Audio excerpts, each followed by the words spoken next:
This is TNC Movie Knights, our first episode, and my name is Brandon. And I am Alex.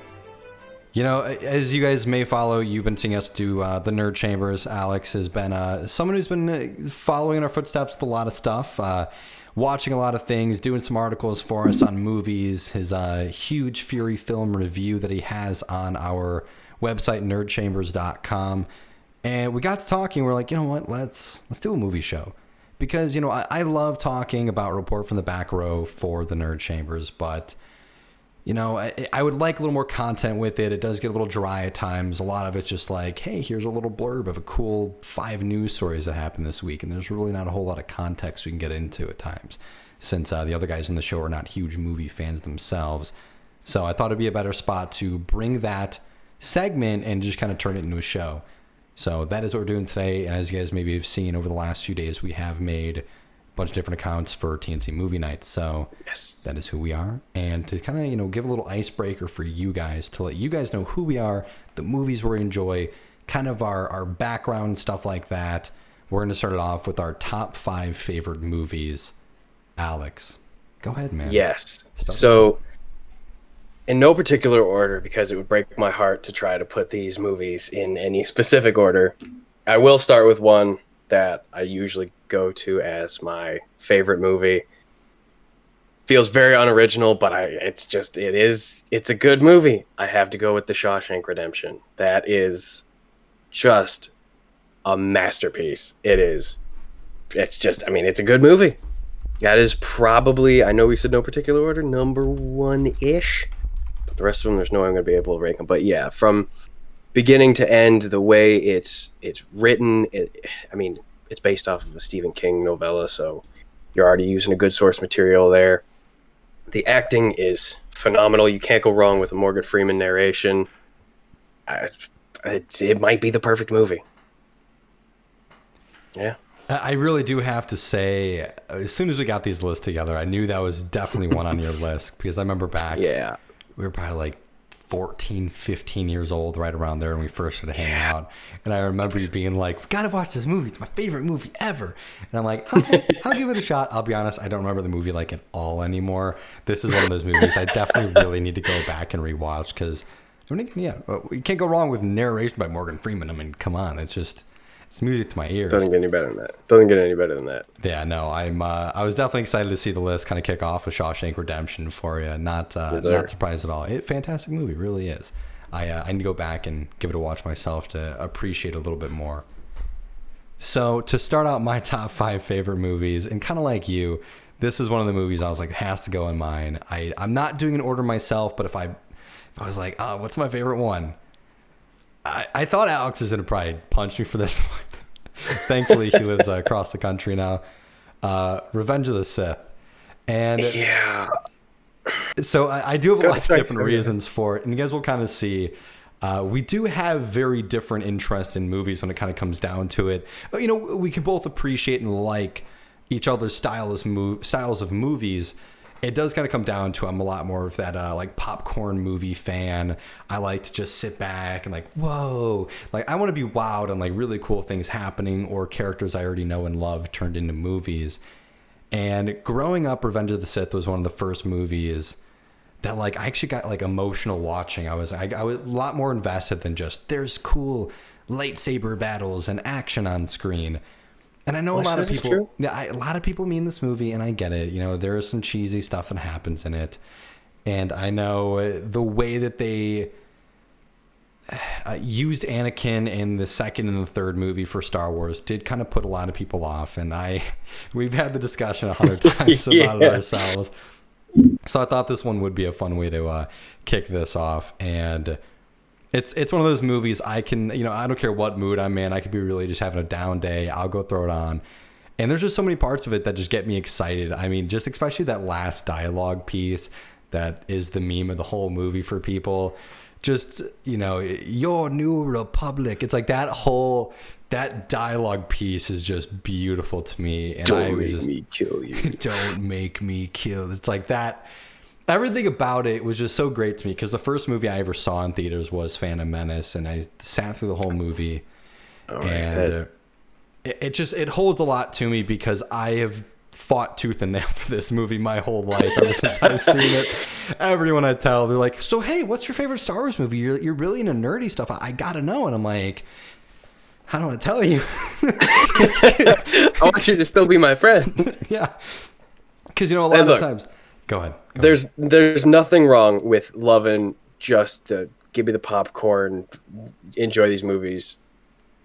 Huge fan. And I'm not going to be one of those stick up the butt movie review guys who's like, well, actually, when you look into the deeper meaning of the plot, some movies are just meant to be, get the bucket of popcorn, let's be entertained for 2 hours. If it's entertaining, brilliant. But I was waiting. I was like, wow, Alex is like, wow, he's talking really good right now. I was waiting for the butt. But the funny part for me is that your favorite parts of this movie are my least favorite parts of this movie. I think that dialogue at the end is some of the dumbest sad boy incel dialogue of the entire series. That's just Anakin not getting his way, and it's him throwing a full-blown temper tantrum. And the high ground thing, granted, the prequels kind of just made some stuff up, and we're just like, this is just what it is now, and we all just kind of have to go, all right. And so if we do that, whatever. But I don't want to like tear apart your favorite movie because I rewatched it somewhat recently, and it's not as bad as I remembered. But I definitely wouldn't put it in my top 5. But that's why this works. That's why we have a show with both of us on here. Yeah. Because there's some people right now just going, it's Shawshank, that's a terrible movie. And that was kind of the fun part we thought of it. Our different dynamics of movies will be a lot of fun to go with. And, for Revenge of the Sith for me, it's just such a fun ending to the mentor to brother to enemy to really just that climax to the end is a lot of fun for me. But I would love to hear your guys' thoughts on your guys' favorite Star Wars movie. Go easy on them. And then maybe tear me apart a little bit. I mean, hey, I will say number 2 for me is Empire Strikes Back. I'm not all done with my movies. I'm not like Revenge of the Sith and then I go to like Last Jedi. Come on, guys. So not completely ridiculous. No. So yeah, that's gonna be my first movie in my top 5 for me.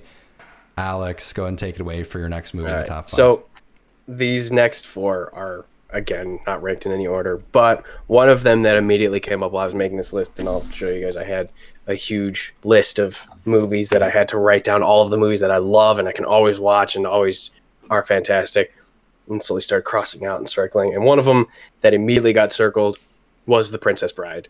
That movie is so fantastic.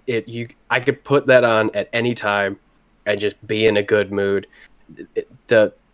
I love how self-aware it is. I think that's what it gets for me, because it is the like ultimate fairy tale book. He's literally reading a fairy tale book, but it's so self-aware to the point where it becomes a satire of itself, and it puts a smile on my face every time I watch it. The whole Inigo and Wesley fight. Oh my god, I'm not left-handed. The whole thing is just fantastic. I love that movie so much.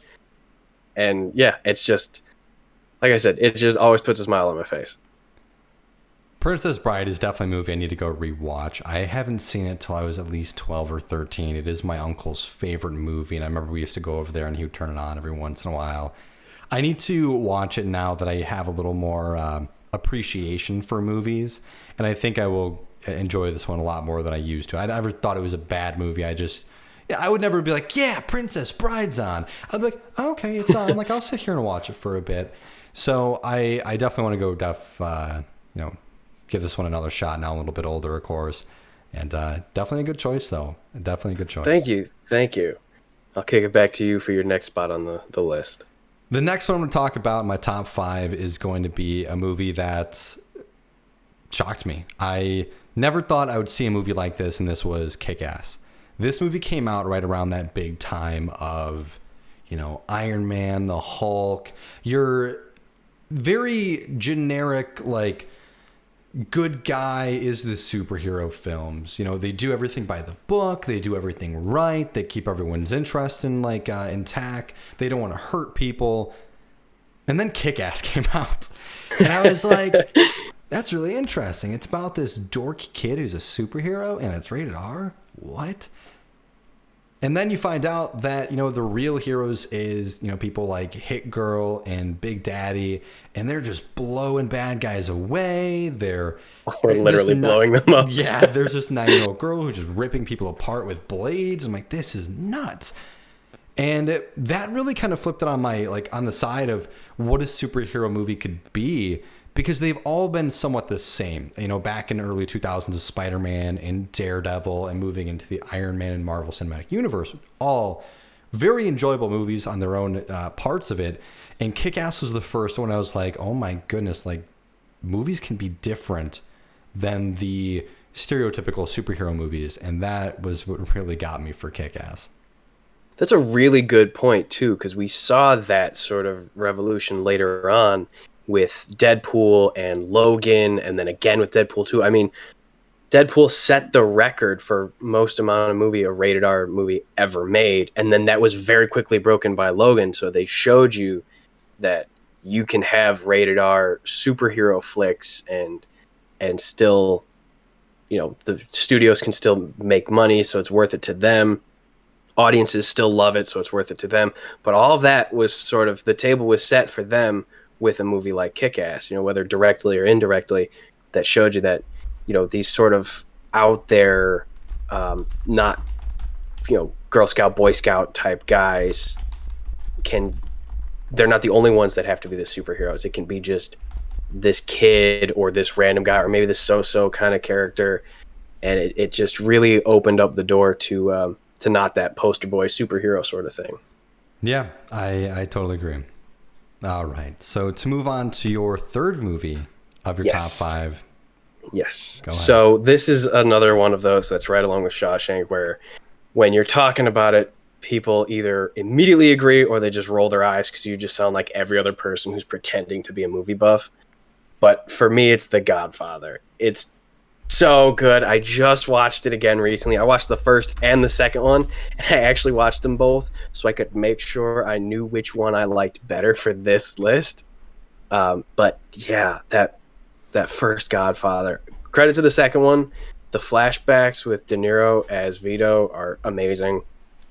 But that first one, I mean, everything from not just the violence and the mafioso sort of thing, because you get that with, you know, Goodfellas, Casino, all classic movies.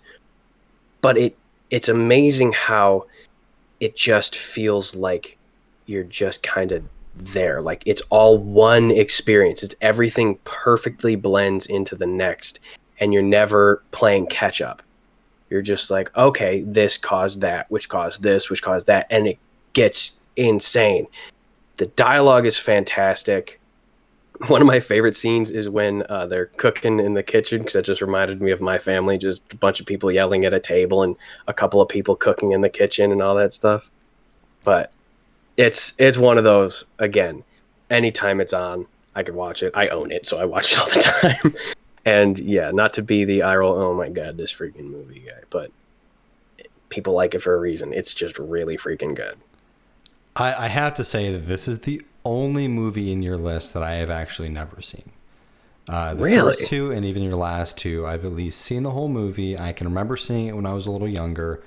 Wow. I have never seen The Godfather, and it is a movie I would like to get into. For whatever reason, growing up, there were two types of movies I just never cared about, and that was war films and mob films. I'm slowly kind of opening up to those a little bit more. I saw like Fury a couple years, like when it first came out. I just watched Goodfellas like 2 years ago, and I think Casino and a couple others. So I'm opening up to them a little bit more, and I definitely do need to watch The Godfather. Everyone I've ever talked to said this is one of those, you know, your average movie person is like, that might be one of the best. And understandable. I mean, it's one of the most critically acclaimed movies when you want to talk film with anyone. So I definitely need to go ahead and give that one a shot. Definitely. And I understand that the whole war and mafia movie. By the way, for those who don't know, I did this when he said Fury because that's my last name. So we always joke about that. But they are very different tones with those sort of movies. So if you just never got into those, it makes sense why you wouldn't have gotten into those.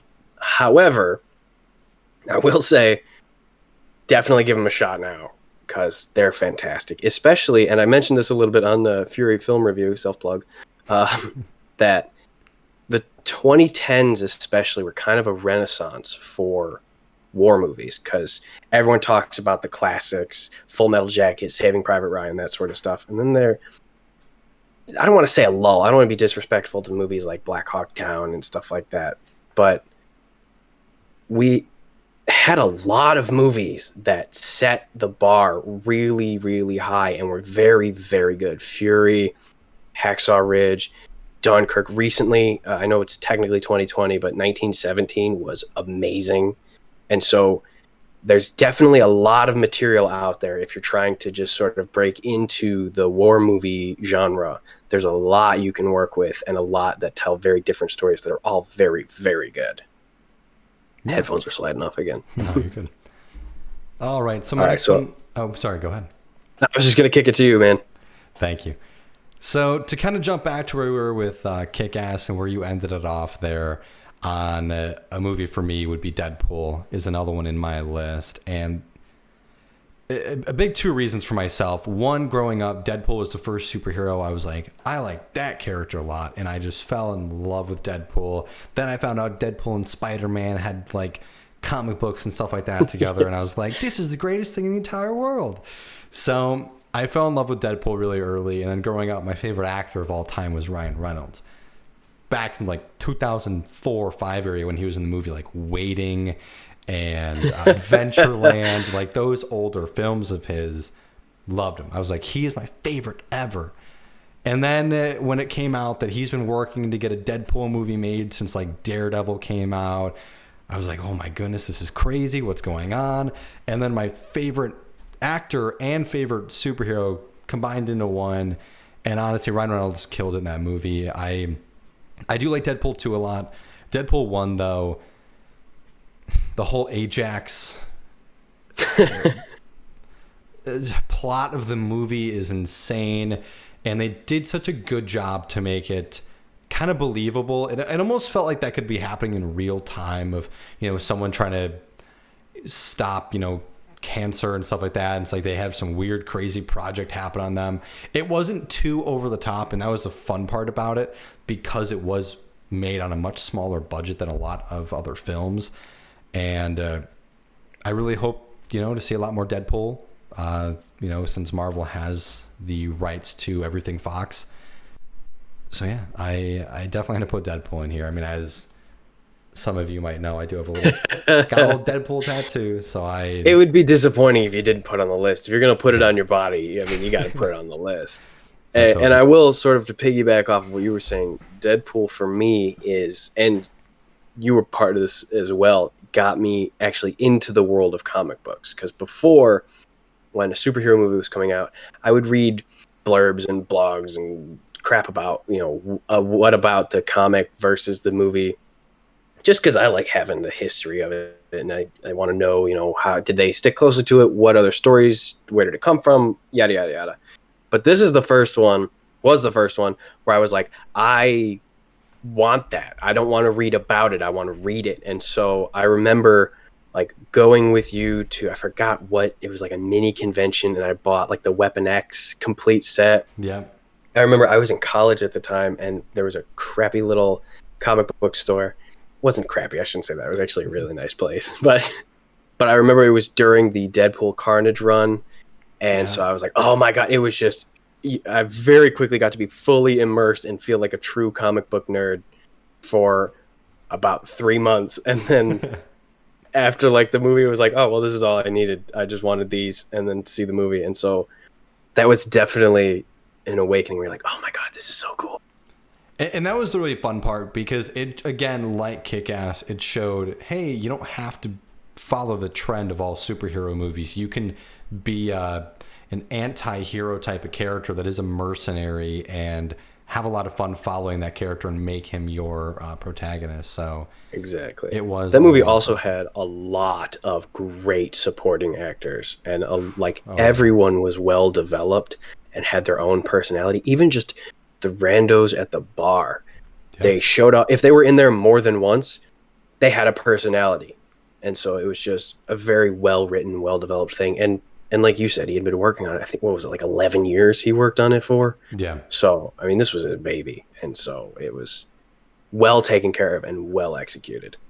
Yeah, I definitely agree. And it, again, it blows me away every time watching that movie. I'm like, well, I cannot believe people let them make this movie. It's, it's such a good time, but it's definitely, it gets crazy at times. So I'm going to go ahead and throw it back to you to give us your fourth movie on your list. So this was kind of a dark horse because it's not something that you'd expect to be on like an all-time great list. But it's just I can watch this over and over and over and I never get tired of it. And it is The Road to El Dorado, the animated movie. And we're gonna get some love from our buddy Mike. If you're Nerd Chambers viewer, you're familiar, Mike Pop. He's him and I love that movie. We love quoting that movie. It is always a good watch. It's full of quotable quips and hilarious bits, and there's a deeper thing to it. That's not why you watch it, but it's not just for junk ha-has and stuff. It's just a movie that quite literally never gets old for me. So it felt weird crossing off classics that I had on this list, but I was looking at it and I was thinking I would rather watch The Road to El Dorado than this. So I wouldn't be being honest. I wouldn't be honest if I kept it off the list. I grew up not really loving a whole lot of Disney animated type movies. Like I could appreciate them when I was growing up, but you know, at 7, 8, 9 years old, I was never able to. Someone asked me like, "Hey, what do you want to watch?" And I would be like, "Oh, I want to go watch Dumbo or Fox and the Hound, some great movies." But that wasn't really me growing up. But this was one of those movies that I was able to really appreciate it because it did it kind of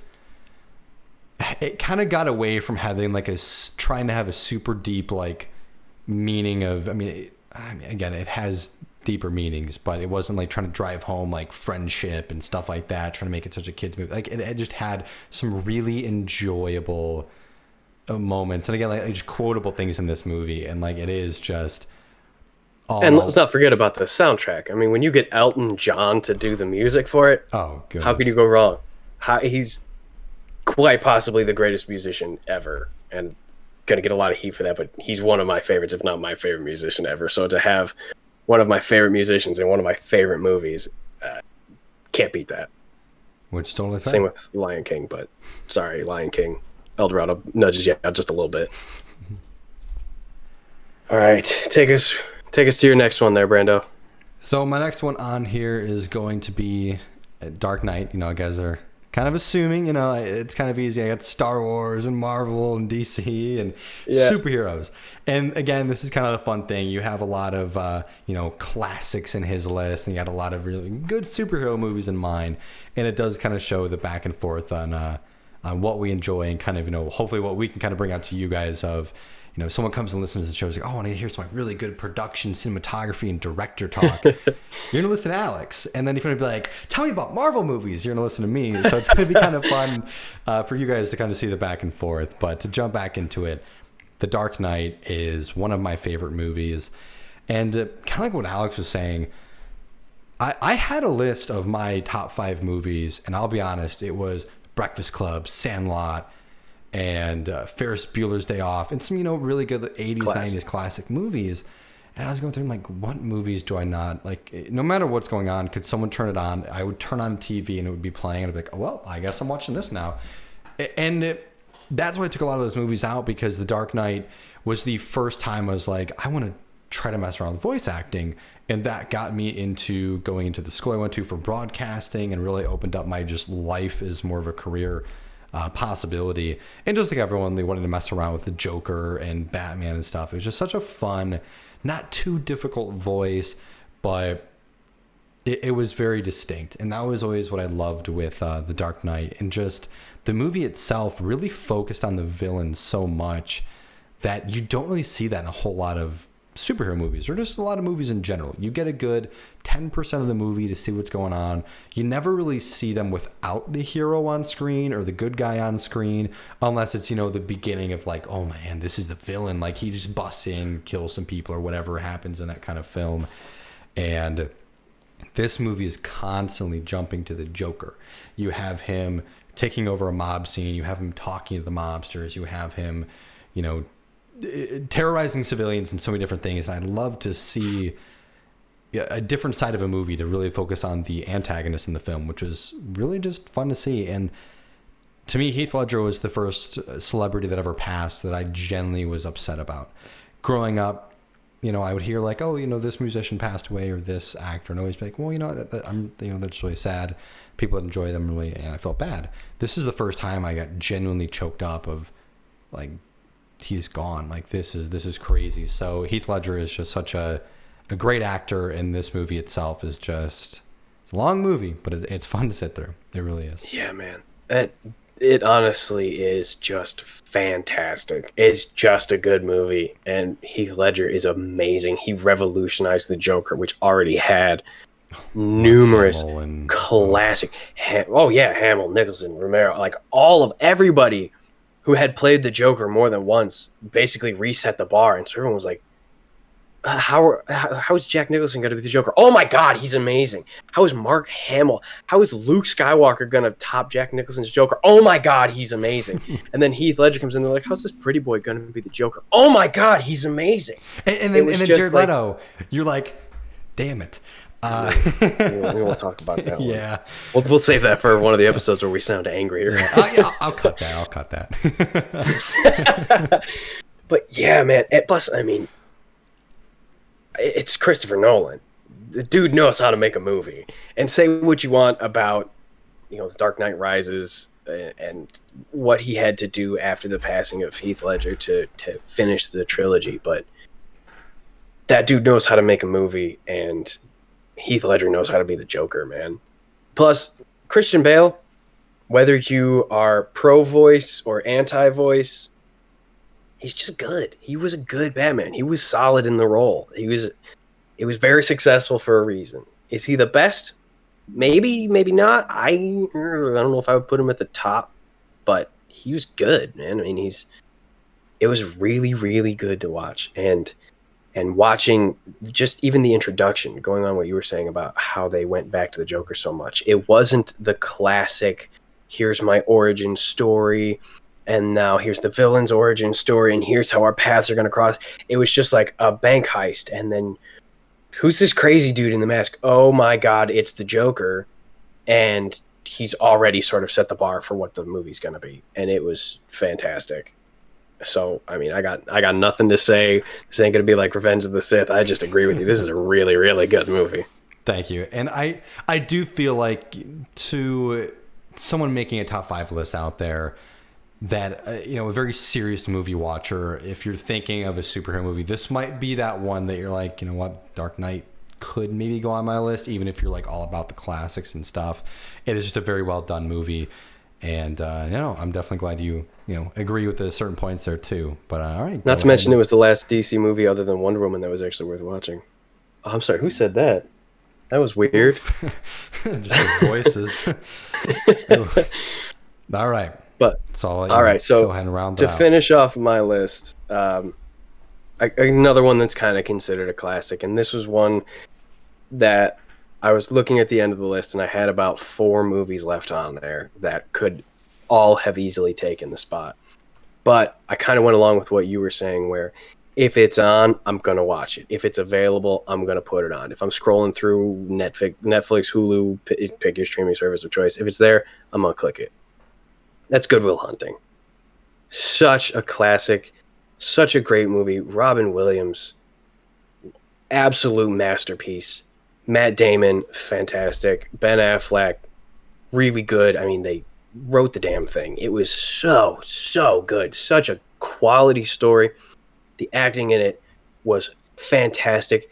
And like I said, I mean, Robin Williams gets so much respect for that, and it is all deserved. He will have you laughing 1 minute and then fighting back tears literally the next second.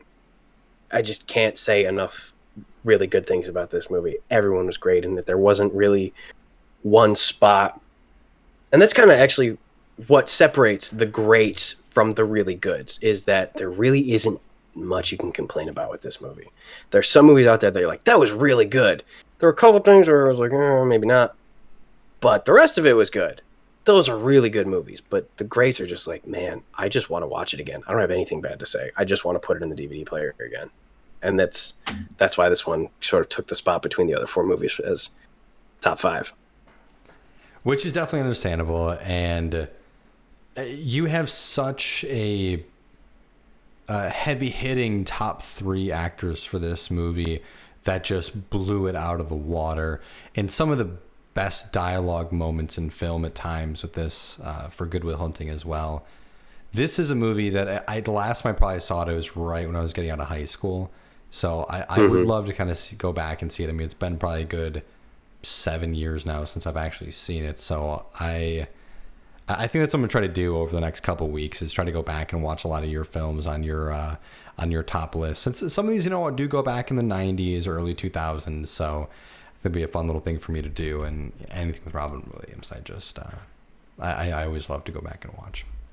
Yeah. Plus, I mean, just the ensemble cast that they had there, everyone knocked it out of the park. Everyone did exactly what you wanted from them. Everyone just, it was great. That's all I could say about this movie, is it's really great. Check it out if you haven't seen it. If you have, watch it again, because it's just as good as you remember. So take us home, Brandon. What's number 5 for you? All right, my fifth one. No, yeah. Just my fifth movie in my top 5. This is another movie to me that kind of broke the mold of superheroes. And again, as we could have guessed, another superhero movie. Going into all the recent Marvel, DC films, I am someone who knows a lot of the stories of the comics. And going into Infinity War, I was like, oh, okay, I know exactly what's going to happen. Captain America's going to die. Iron Man will die. Maybe Thor, or at least 2 of the 3 of those. You'll see a lot of the major cast die, and then in the second film, you'll see like the revenge, and then the new people, the new Avengers will take over and defeat Thanos finally. Nope, that is not at all what happened. No, it is not. I've seen a lot of movies, and I've never really been one to like kind of tear up in movies and all. I saw this movie 6 times in theaters and cried all 6 times in theaters. Jesus. Yeah, I can be very honest, because spoiler if you haven't seen Infinity War, I'd be a little surprised. It's been about 4 years now. I think we're safe. I think we're pretty safe. Infinity War. And when Spider-Man dies and he looks up at Tony when he's holding him, because he knows like his spider sense is tingling and he knows he's gonna pass away. He's like, I don't feel so good. I bawl like a child. It hits me every single time, even when I still watch it now. And I loved it because Marvel was getting a lot of hate, a lot of flack of, your movies are so predictable. We know it's going to happen. The bad guy's going to lose. It's going to be introduce bad guy. Good guy's doing well. Now the bad guy beat him. Now the good guy comes back and beats him for the revenge. And it's like, okay, yeah, we know how it happens. This movie, people knew who was going to live because they're like, oh, well, Black Panther still has a movie coming out. Spider-Man has his own movie coming out. There's no way they'll be hurt. And then you took away literally all the new characters and just have the old ones, and that blew everyone away. The first time I saw it, I heard people crying and sitting there even after the after credits, just sitting there, jaw dropped, not moving. And it is just such a fun movie for me. And it's weird to watch because I think about the movie and like, that movie is so short, but it's not a short movie. It just goes so fast for me because I love it. And it just... every part of that movie is so enjoyable, where a lot of the movies I talked about or thought about putting in my top 5, there's at least a little snippet where I'm like, I want to fast forward through that. And that's maybe why I didn't put some of the other movies in here. And Infinity War is just so good throughout for me. So yeah, that for me, that wraps out my top 5 for Revenge of the Sith, Infinity War, Dark Knight, Deadpool, and Kick-Ass. Alex. That's pretty solid. That's pretty solid. And to piggyback off of Infinity War, that movie is definitely one that packs a punch. And we were talking about movies that break the mold, and that one, for sure, to have a superhero movie that doesn't have a happy ending and just kills, like, I mean, literally half of the heroes, and then that's it. There's no gotcha. There's no we're all good to go. There's no like, but it's okay. I mean, we had some of that come back with Endgame, which I actually just watched today because it's also a great movie. Yeah, it is. But it wasn't that feel good. Bad guy beats the good guy.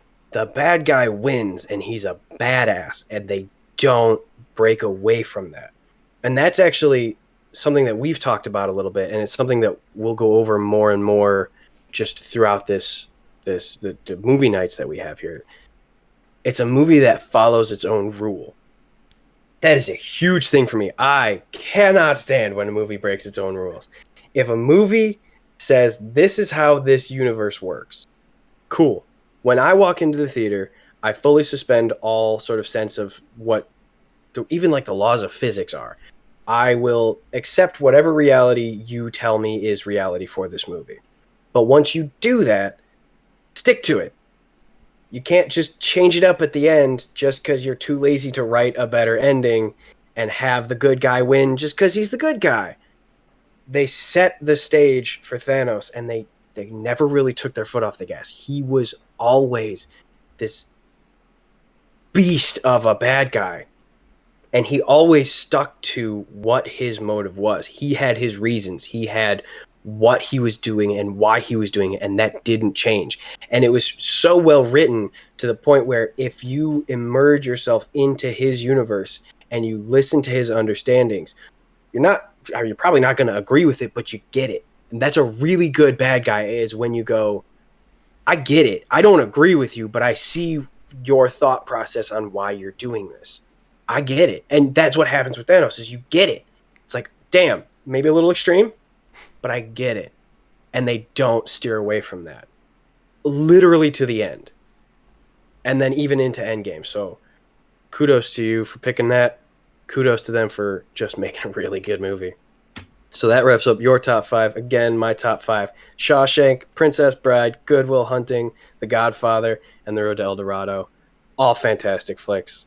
I think that that we got a lot to catch up on. We got to watch some of these movies again, catch up on some of these classics, and see what comes next for us. Speaking of... Yeah, I definitely agree. And to kind of let you guys know what our show is going to be, because we don't want you guys to see this episode and be okay, so you guys are just gonna do kind of a list of your favorite movies, least favorite movies, favorite Marvel, favorite DC, all that kind of stuff. Don't get me wrong, you'll see another list every once in a while, when permitted, when we feel like it's a good time to do something like this. And Absolutely. We kind of hope eventually that we do maybe have this as a live show that you guys can chime in. Let us know your guys' list and fun stuff like that. We'll also post on Twitter of, hey, we have a list coming out. Let us know your list. So you definitely can expect some more in the future. However, we do have a lot of other fun things we want to do. There's some really good ideas. I know Alex and I were kind of going back and forth with, breaking down like series cinematography, the different lighting and camera angles and just everything kind of on that aspect of it. And then kind of talking about direction and story. And then, maybe angry rants we have about movies. Maybe, maybe, hey, we might see Revenge of the Sith return in another episode. Yeah, I don't think this is the last we've heard of that movie. There's going to be some conversations. Oh yeah, it's gonna be a good time. Outside of that, another really fun thing we do want to bring to the table, and you guys will actually see it when this episode comes out as well, is we're gonna do kind of movie nights where we all kind of hang out, watch a movie together, and then right after the show, Alex and myself, or maybe someone else, will come on and join us, and we'll kind of give our own review. Might be a movie that we've never seen, a movie we have seen, but maybe it's been a long time. Maybe a request from you guys. Or it could be something as, what we're thinking right now is a movie that we haven't seen and we're shocked that we haven't seen it yet. Yes. Both. So that episode will be out same time as this one. And if you're watching this one, then you'll know our first episode of that will be the first John Wick movie. And I know it's crazy that I've not seen that movie yet. Yes. I'm such a nerd with my movies, but I'm excited. It's one of those that whether you're a self-proclaimed movie buff or a movie amateur, anyone in between, if you say you haven't seen it, everyone goes, really? And I know, I'm sorry. You feel like you have to apologize for having not seen it yet, and that's one that has been on my list of movies to see. For some reason, haven't gotten around to it, so I'm really glad that you haven't either, so we can break that down for our very first movie review. Yeah, I'm very excited because I'm someone who loves Keanu Reeves, back to Bill and Ted, and anything in the 90s that people, want to goof on about. He's a terrible actor. It's like, he's pretty great. And I'm glad he's getting the respect he deserves nowadays. He's really kind of broken the old path of his movies. So I'm very excited to discuss John Wick for us. And then that's pretty much it for what's to come from us. I will also let you guys know, of course, we do have a lot of other things you can check out from us. Yes. We do have an Instagram now. All of our stuff's pretty easy. It's TNC for The Nerd Chambers. So there's TNC Movie Knights, like a night back in the old times. With a K. Yeah, exactly, with a K. Go and check us out on Twitter, Instagram. This will be coming out, of course, on Anchor and a bunch of other streaming platforms for podcast. And then from there, we also do have our merch shop. It is just spreadshirt.com/The Nerd Chambers. And then if you want to watch some video game streaming, we have twitch.tv/The Nerd Chambers and twitch.tv/TNC Penguin. I think that's about it. Yeah, definitely. Definitely check out some Nerd Chambers material. We've linked the main webpage on pretty much everything. So go check out the Nerd Chambers. Check out the merch. Might have some movie night merch coming soon. Until then, though, grab yourself some TNC merch while you're there. But yeah, keep a lookout because, as Brandon said, Instagram, Twitter, all the social medias, we'll be keeping you guys up to date on those. So just keep a lookout for that, and you'll see what's coming next. We're really looking forward to this. All right. Thank you so much for coming by. We appreciate it. Hopefully we'll hear from you guys on the social media and in the next episode for TNC Movie Nights.